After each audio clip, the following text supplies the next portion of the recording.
Eu sei, eu tava meio sumido, mas antes de voltar de vez, eu gostaria de compartilhar com você esse episódio extra da temporada Palmares. Ele originalmente foi publicado apenas para nossos apoiadores, como uma recompensa por financiar o nosso projeto. E agora vai ao ar para todos os ouvintes do História Preta. Se você gosta do nosso trabalho aqui e quer receber episódios como esse em primeira mão, considere nos apoiar em apoia.se/História Preta ou orelo.cc/História Preta. Agora fique com o episódio de hoje. Esse podcast é apresentado por b9.com.br.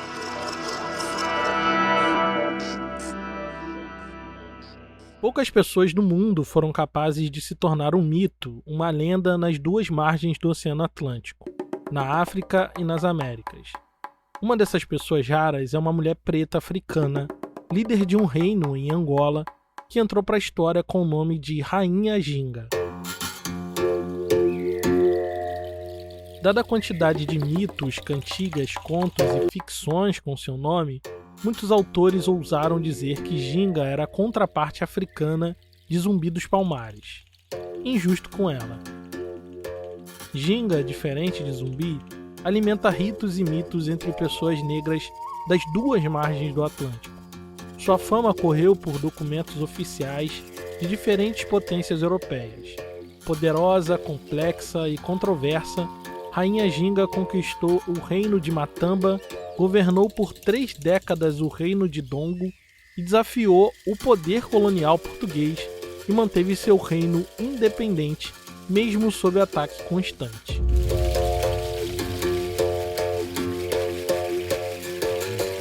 Meu nome é Thiago André e esse aqui é o podcast exclusivo para apoiadores do História Preta.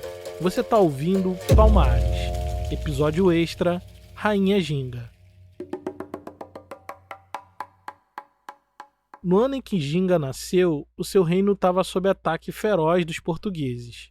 Quando os portugueses chegaram na região que hoje conhecemos como Angola, o reino de Dongo, onde Ginga nasceu, era o segundo maior estado soberano da África Central, sendo um pouco menor apenas que o reino do Congo. Dongo se estendia da fronteira com o Congo e abrangia o que hoje na Angola moderna são as províncias de Kwanza Norte, Kwanza Sul, Malange e Bengo. Seu limite oeste era o Oceano Atlântico, o mesmo oceano que banha a costa brasileira. Ginga nasceu herdeira desse enorme reino, numa linhagem antiga que remonta à própria fundação do estado de Dongo. Seu pai era chamado de rei pelos europeus, mas no seu reino era conhecido como Ngola, título dado aos governantes de Dongo. Angola, inclusive, tem seu nome derivado desse título. Aos pés de seu pai, ainda como criança, Ginga aprendeu sobre como governar com justiça e administrar um reino de proporções gigantescas. Apesar de não ser sucessora direta ao trono e de nunca ter visto uma mulher governar Dongo, Ginga sabia bem que as mulheres da família real não desempenhavam papéis protocolares. Pelo contrário, elas estavam diretamente ligadas em funções de liderança e governo. Portanto, participar das reuniões do Conselho Real junto ao seu pai era importante para sua formação.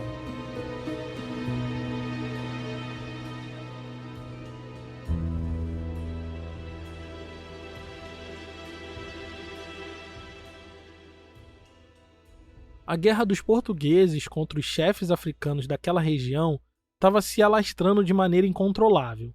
O reino de Dongo tinha perdido porções significativas do seu território, e o rei, pai de Ginga, via milhares de pessoas de seu povo serem capturadas para alimentar o comércio atlântico que traria africanos como escravizados para o Brasil.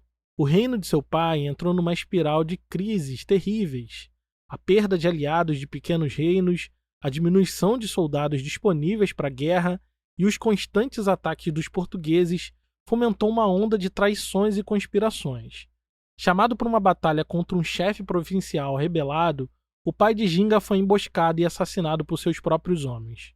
Os meses depois do seu enterro testemunharam um banho de sangue e intrigas políticas entre diferentes facções que disputavam a liderança do reino.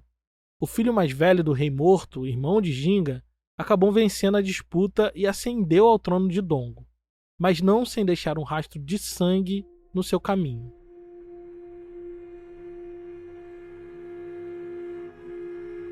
Antes que pudesse reclamar o trono, Mibande, irmão de Ginga, assassinou seu meio-irmão e a mãe dele, e todos os irmãos dela. Depois matou os membros proeminentes da corte e outras autoridades da elite do reino. Mibande não pouparia nem as suas irmãs. Ginga, que nesse momento tinha 35 anos, tinha uma rivalidade antiga com seu irmão. Ela era a preferida do pai por ter aptidão para liderança e soberana inteligência militar. Sabendo disso, Mibande não matou as irmãs, mas mandou matar o filho recém-nascido de Ginga. Então, segundo os relatos dos aliados dela, colhidos anos depois, ele mandou esterilizar Ginga e suas duas irmãs mais novas. Óleos combinados com ervas foram jogados ferventes na barriga de suas irmãs, de modo que, de choque, medo e dor, elas seriam para sempre incapazes de dar à luz. Não há registro de testemunhas oculares desse fato, mas é sabido que Ginga e suas irmãs não deram à luz a nenhum filho depois de 1617, ano que ocorreu tudo isso. Não houve tempo para lamentações. Ainda em 1617, Portugal invadiu o reino de Dongo e construiu o Forte de Ambaca, a poucos quilômetros da capital. Isso fazia parte da estratégia de expansão do comércio de escravos no interior da África Central. Acuado pela guerra que chegou à sua porta, o rei, irmão de Ginga, se refugiou numa ilha que ficava no meio do rio Kwanza. Ali ele permaneceu resistindo como podia, até que em 1622 recebeu uma proposta de Portugal por um acordo de paz. É que a guerra travada entre eles ameaçava paralisar o tráfico de escravizados. E é nesse momento que Ginga deixa de ser uma coadjuvante do seu irmão para assumir o protagonismo da história. Mibande mandou uma representação política para conversar com o governador português. E Ginga, sendo uma pessoa de notável habilidades diplomáticas, assumiu a liderança da negociação. Ela se apresentou em Luanda, cercada de um séquito de vassalos que deixou os portugueses impressionados. A sua recepção foi digna de um chefe de estado, com soldados perfilados e salvas de tiros. A importância que as autoridades portuguesas deram ao evento mostra que eles viam o reino de Dongo como o principal poder na África Central. O acordo firmado por Ginga dizia que os portugueses iriam libertar os soldados de Dongo feitos escravos, iriam também se retirar do forte que construíram a poucos quilômetros da capital e deixariam eles viver em paz. Em troca, o reino de Dongo iria devolver os escravos fugidos que se juntaram ao seu exército, daria trânsito livre para o comércio de cativos por dentro do seu território e daria ajuda militar contra os inimigos mútuos. Para selar o acordo, Ginga voltou para a sede do seu reino oficialmente convertida ao catolicismo, recebendo o nome de Ana de Souza e o batismo cristão. Mas isso não durou muito tempo.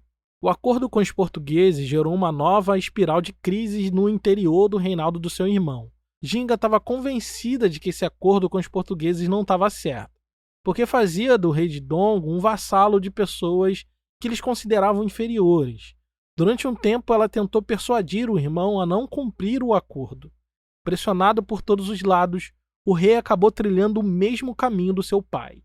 Foi envenenado e acabou morto pelos seus próprios aliados. A morte de Mibande deixou um vazio que Ginga logo tratou de preencher.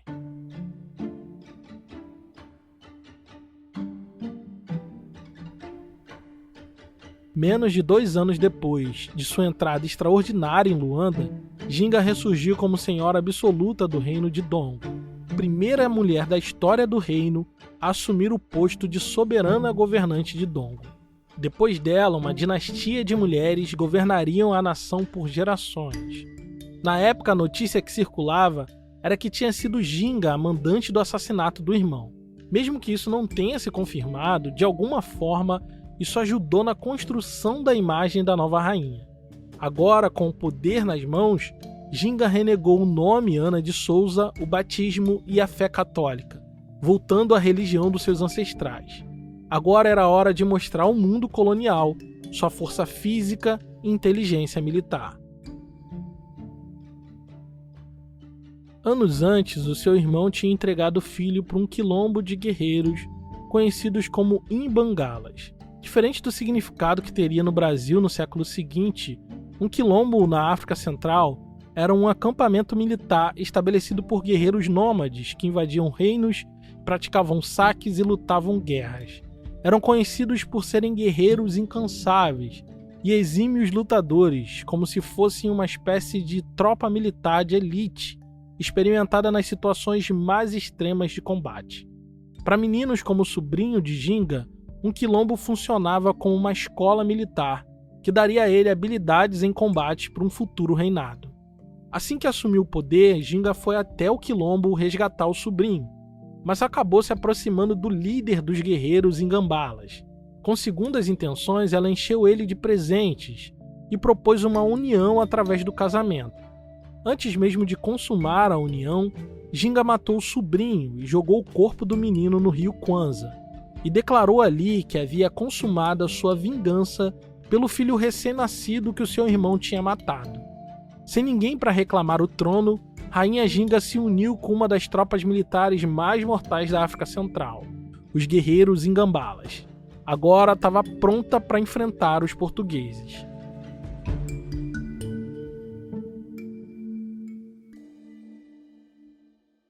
Em 1624, quando soube da ascensão de Ginga, o governador Fernão de Souza decidiu não enfrentar ela no campo de batalha diretamente. Sorrateiramente, os portugueses tentaram um golpe de estado no reino de Dongo, apoiando uma liderança rival de Ginga, um sujeito chamado Arique Luange. Mas antes que o golpe pudesse se consumar, Ginga se antecipou e matou o golpista na calada da noite. Ginga então passou a comandar uma guerra de guerrilha contra as autoridades coloniais portuguesas, atacando os agentes do tráfico, os pombeiros, e também os seus comboios de escravos, os libambos. Além disso, Ginga incorporava os escravos libertos dos libambos no seu exército e assim dominando uma vasta extensão de terra. Aquilo foi um golpe duro na economia portuguesa. Ao longo de 15 anos, Ginga foi ficando cada vez mais poderosa, com o exército cada vez mais numeroso, chegando a ter mais de 80 mil soldados ao seu serviço.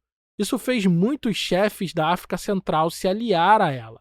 Em 1630, Ginga invadiu e conquistou o reino de Matamba, que junto com seu vizinho, o reino de Kassange, eram os principais fornecedores de escravos no interior de Angola. A partir daí, Ginga passou a governar 2 dos maiores reinos da África Central. Quando os holandeses chegaram na costa da África para tomar de assalto a hegemonia portuguesa no comércio escravista, Ginga se antecipou e se aliou aos holandeses contra os portugueses. Durante mais de 7 anos, ela levou terror às tropas portuguesas, infligindo a eles amargas derrotas no campo de batalha.